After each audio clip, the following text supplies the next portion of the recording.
Rumour has it that on Micro Four Thirds you can't get blurry backgrounds. Just don't look back there, okay? Blurry.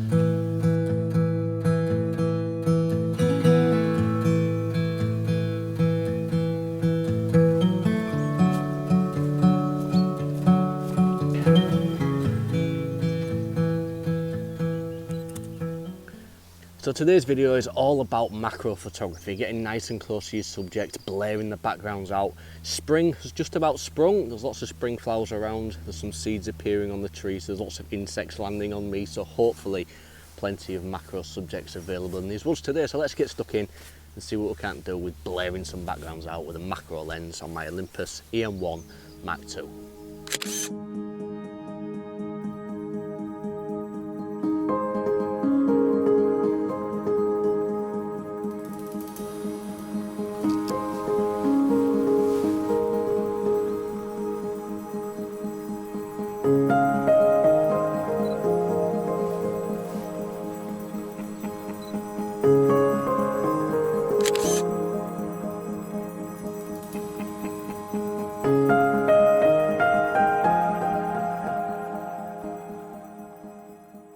It has been ever such a long time since I've done this macro photography. It's something that I really do enjoy, but as far as this outdoor nature photography stuff that I do goes, I feel like it is my weak spot. So I think it's something that I'm going to throw some time into over the next few months just to really kind of figure this out. I don't know if it's a patience thing or if it's a technique thing, but it's something that we're going to throw some time into over the next couple of months, especially now that spring is here and all the colour and all the flowers are going to start blooming through. So let's get stuck in and find some more things to take some photographs of.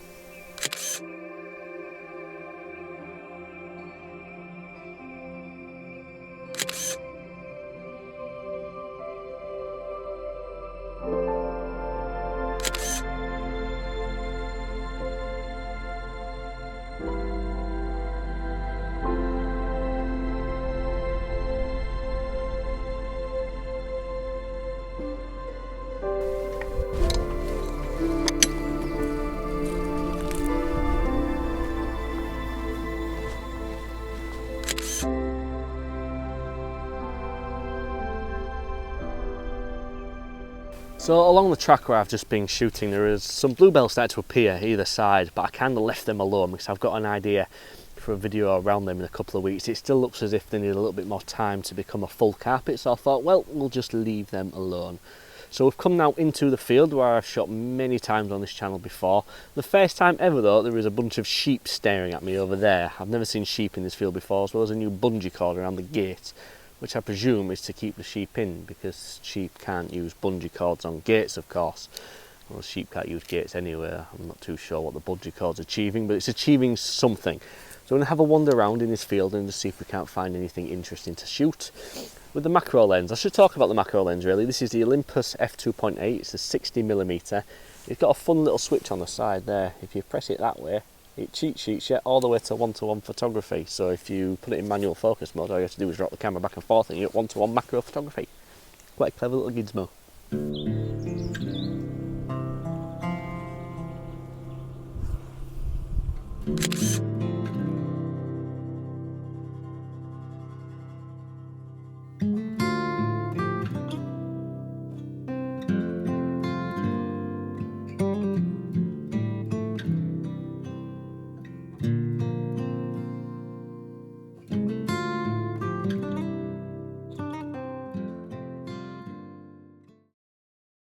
So let's talk for a few seconds about this whole Micro Four Thirds blurry backgrounds myth, because for the most part that's what it is. While it is true you're not going to get the same shallow depth of field look you would using a full frame camera or an APS-C size sensor, you're still able to do it, and it's all focal length dependent, aperture dependent, and the distance between your subjects and the background as well. There's no one trick solution to this, but it is entirely possible to do it.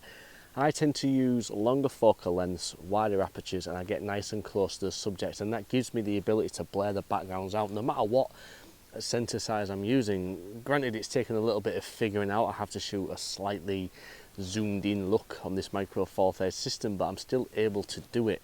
So I don't know where that myth comes from. It's entirely possible to create blurry backgrounds on a Micro Four Thirds system.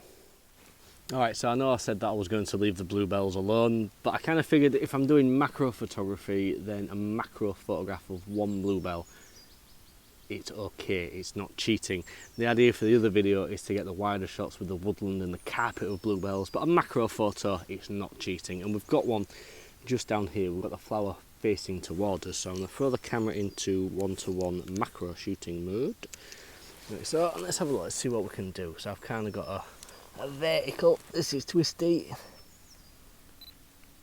zooming on it a little bit lower maybe, a little bit closer maybe, there we go, and go. Here is the one singular, not cheating at all, photo of a bluebell. There's a spider down there.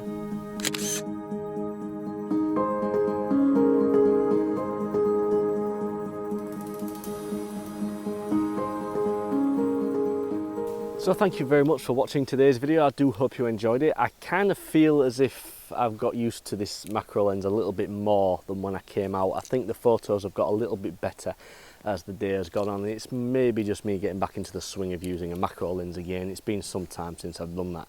I apologise if I'm squinting, the sun is right behind you with some really harsh light right now, and the only way I can illuminate my face is to, well, blind myself. It's not much fun, trust me. So thank you for watching. If you did enjoy today's video, please do give it a thumbs up, because it really does help the video and it brings new viewers to see my content. And if you're new here and you've enjoyed it, please consider subscribing. It doesn't cost you anything and it really does help me out, and it encourages me to make these videos every single week. So until the next time, I'm going to love you and leave you and say peace and goodbye.